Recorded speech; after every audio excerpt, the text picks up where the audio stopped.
Several nations demanded on Tuesday the lifting of the U.S. blockade on Cuba before the United Nations General Assembly. The impact of Category 4 Hurricane Melissa on the southern coast of the eastern region of Cuba is imminent. On Monday, during the ordinary session of the National Assembly of Venezuela, the Prime Minister of Trinidad and Tobago was declared persona non grata.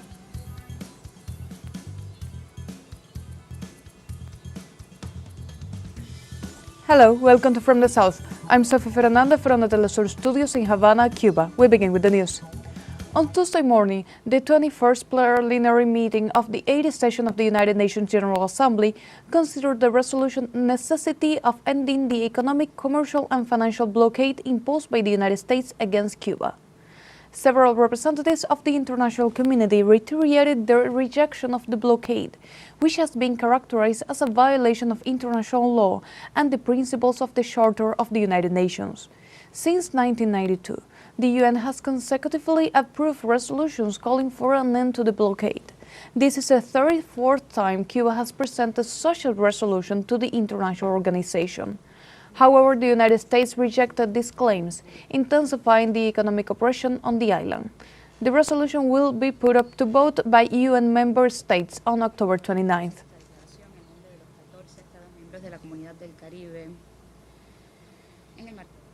In this context, in use of the right to point of order, the Cuban foreign minister interrupted the U.S. representative to provide a strong response to his address.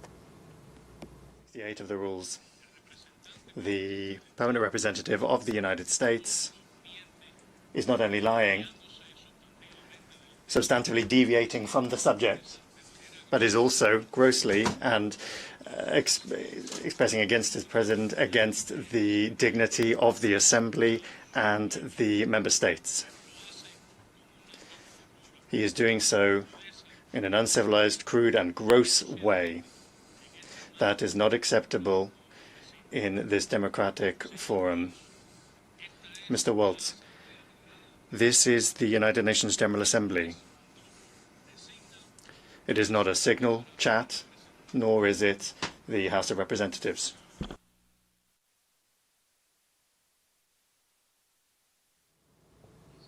In addition, the Cuban foreign minister referred to the threat posed by the United States military deployment in the Caribbean. I spoke on our strong rejection on the threat that the U.S. government is creating against peace, security, and stability in the region and also in the world.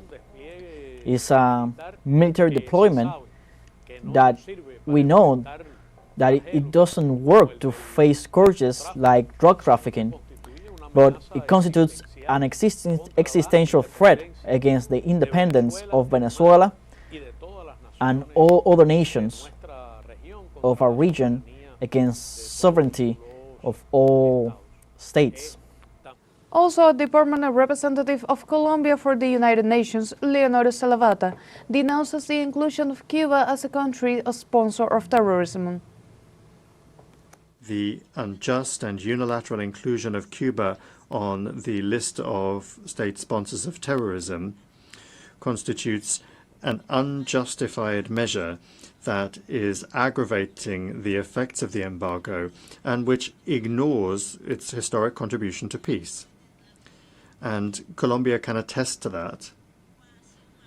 Cuba has been a fundamental actor in the pursuit of peace in our country, playing a central role in the achievement of the final peace agreement in 2016 between the government and the FARC-EP, and also supporting its implementation, particularly the processes relating to the ceasefire, disarmament, demobilization, and the reintegration of ex-combatants. Cuba described as disrespectful the speech by the United States representative to the United Nations General Assembly on the need to end the financial blockade imposed by Washington against the island. The Deputy Minister of Foreign Affairs on Cuba, Ana Yancy Rodriguez, described as disrespectful and uncivilized speech in Washington that dismisses the Cuban struggle and falsely accuses the Cuban government of threatening its national security and supporting terrorism, as well as violating the freedoms of its citizens. The Deputy Foreign Minister emphasized that despite the intimidating attitudes of the United States, the world will once again show overwhelming support for Cuba, as well as for the lifting of the blockade and for justice, truth, and international law to be respected for the Cuban people.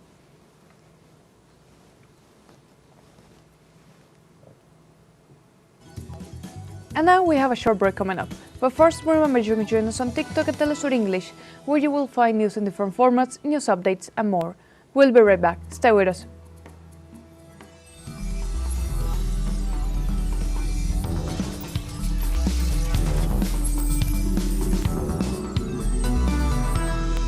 Welcome back to From the South. The impact of Category 3 Hurricane Melissa to the southern coast of the eastern region of Cuba is imminent and will enter the international territory through the municipality of Guamá in the province of Santiago de Cuba.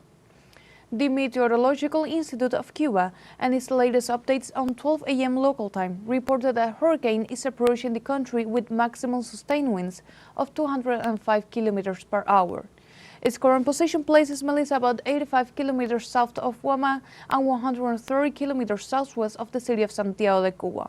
So far, the outer bands of this hurricane are affecting the eastern region of Cuba, with heavy rains that have recorded 61 millimeters accumulated in Holguín and 52 millimeters in Las Tunas. Hurricane-force winds will begin to be felt in the southern part of the eastern region from early morning, which will bring waves between 4 and 8 meters. Melissa will continue moving northeast at a speed of 15 kilometers per hour and is expected to make a landfall in Cuba any moment now. Over 735,000 people have been evacuated so far.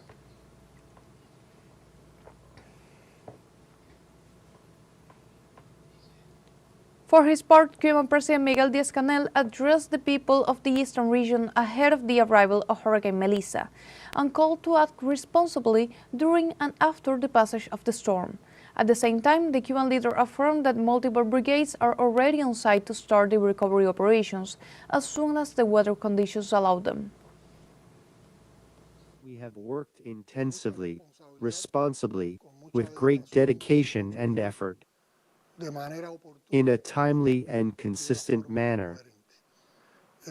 This has enabled us to evacuate a large number of people to safe places and to take measures to protect the main resources of the economy and the belongings of people living in areas that are particularly vulnerable to flooding, landslides, or other types of danger.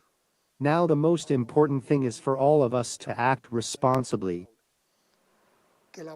for the population to strictly comply with the measures and guidelines issued by the defense authorities at the regional, municipal, provincial, and national level. It should be noted that multiple teams are already in the eastern region of the country, in the provinces that will be most affected by this hurricane, to work in the recovery of the damages caused by the hurricane. In other words, there are already electricity brigades, water resource brigades, communications brigades, and construction brigades that will work together with the forces of each territory to repair the damages. In addition, United Nations agencies have made resources available to the country in advance, and a group of resources is already in place to provide assistance and care to those affected by this weather event. Also in Cuba, Army General Raúl Castro Cruz participated in the video conference led by President of the Republic Miguel Díaz-Canel Bermúdez with the National Defense Council and the provinces that will face the impacts of Hurricane Melissa. Through the Brigadier General José Amado Ricardo Guerra, he conveyed that he was keeping up to date with the evolution of the phenomenon and the measures adopted, and will continue to monitor the situation. In a message, Raúl expressed satisfaction with the responsibility with which the work has been carried out and the level of preparation achieved, while reminding those involved of the need to maintain maximum discipline during the event and in the following phases.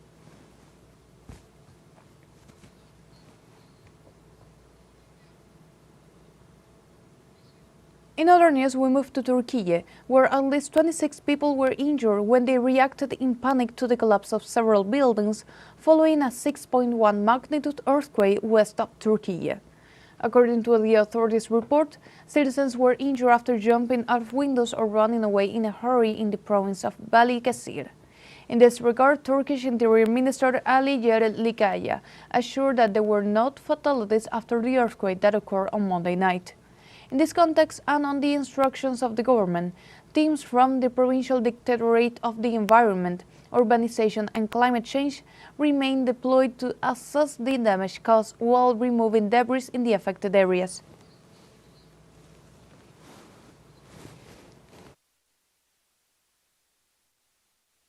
In the United States, the Senate approved a measure ending the national emergency declaration invoked to impose tariffs on Brazilian products. Legislators approved the measure with 52 votes in favor and 48 against, after some of the legislators emphasized that such trade measures affect U.S. consumers. The national emergency was declared by U.S. President Donald Trump in July in retaliation for the indictment of former Brazilian President Jair Bolsonaro, accused of attempted a coup d'état. The state's actions takes place while the U.S. President is on a 5-day tour of Malaysia, Japan, South Korea and China. The House is expected to approve other legislative measures to end Trump's tariffs against Canada and other countries around the world this week.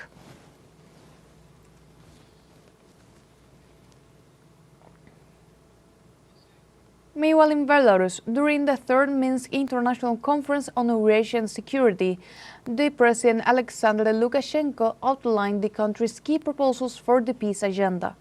The head of state presented 4 proposals summarizing Belarus' commitment to promoting peace.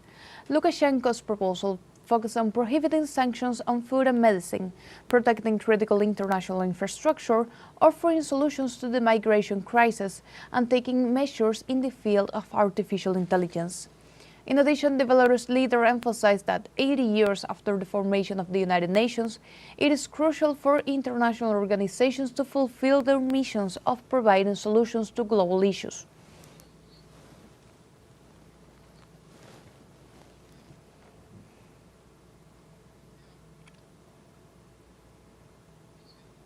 We move now to Brazil, where at least 80 people died on Tuesday in Rio de Janeiro's most deadly police operation ever, which targeted a major gang days before the city hosts global events related to the United Nations Climate Summit known as COP30. Throughout the day, ambulances transported injured civilians and officials to the Getúlio Vargas State Hospital in Rio de Janeiro. Among them was Agent Marcos Vinícius de Carvalho, who died upon their arrival at the hospital due to gunshot wounds. According to health authorities, the hospital was overwhelmed after the arrival of those injured, whose number exceeded 80. The so-called contention operation mobilized about 2,500 security forces in the favelas of Alemão and Pena.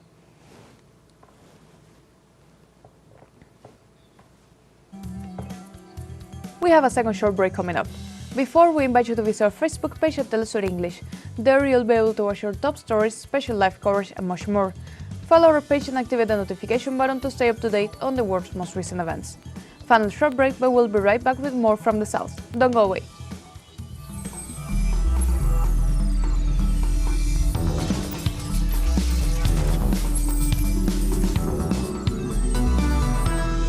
Welcome back. The National Assembly of Venezuela unanimously declared the Prime Minister of Trinidad and Tobago, Kamla Persad-Bissessar, a persona non grata for her complicity with the United States in its aggression against Venezuela.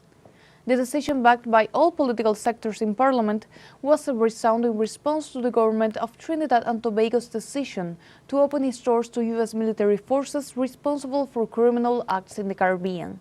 The President of the National Assembly, Jorge Rodriguez, emphasized the decision and supported all the measures agreed by the National Executive to denounce and suspend all energy agreements signed with Trinidad and Tobago, in response to the country's submissive behavior towards a foreign power.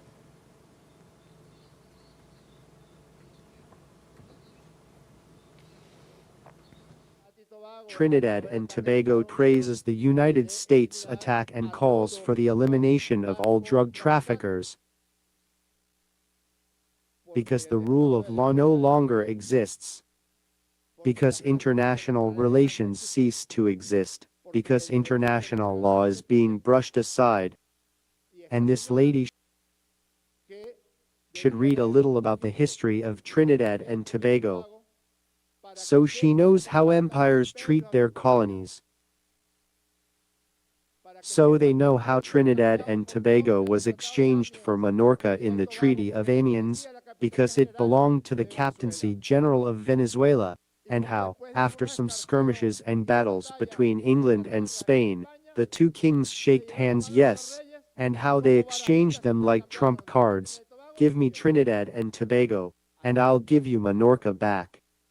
That is the fate of the colonies when they no longer serve the purposes of Marco Rubio. They will be discarded like rubbish.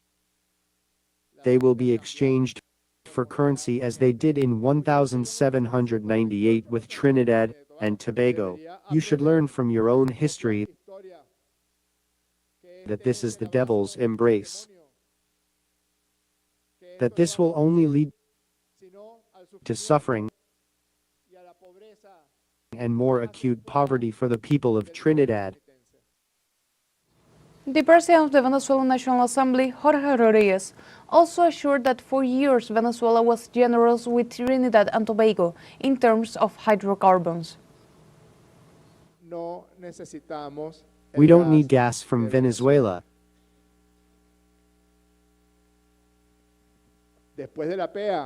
When the mouse arrives, we'll see if you don't need gas from Venezuela.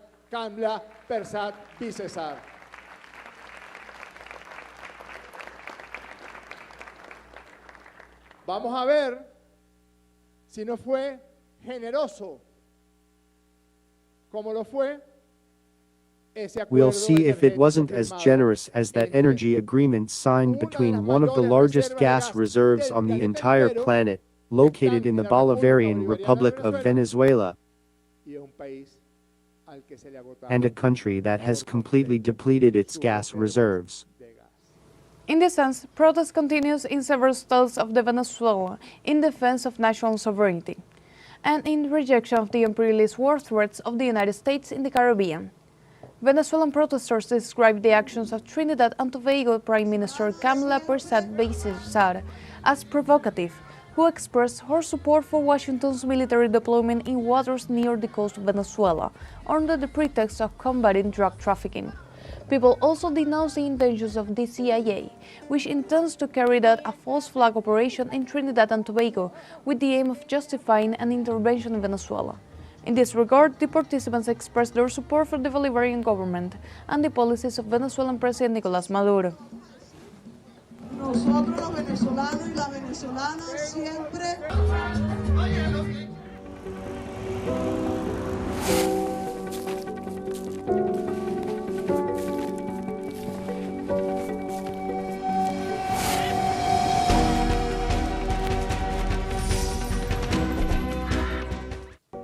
In the fertile lands of the state of Aragua, the banana or cambur, as it is called in Venezuela, is not only a fundamental pillar of the local cuisine, but also a source of employment that boosts the local and national economy.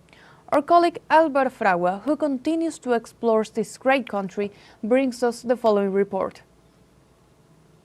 Conditions of sunlight and humidity, plantains and bananas have become the heart of the economy in Santa Cruz de Aragua. Behind every fruit lies an organized community that lives from the land, and in it has found a future.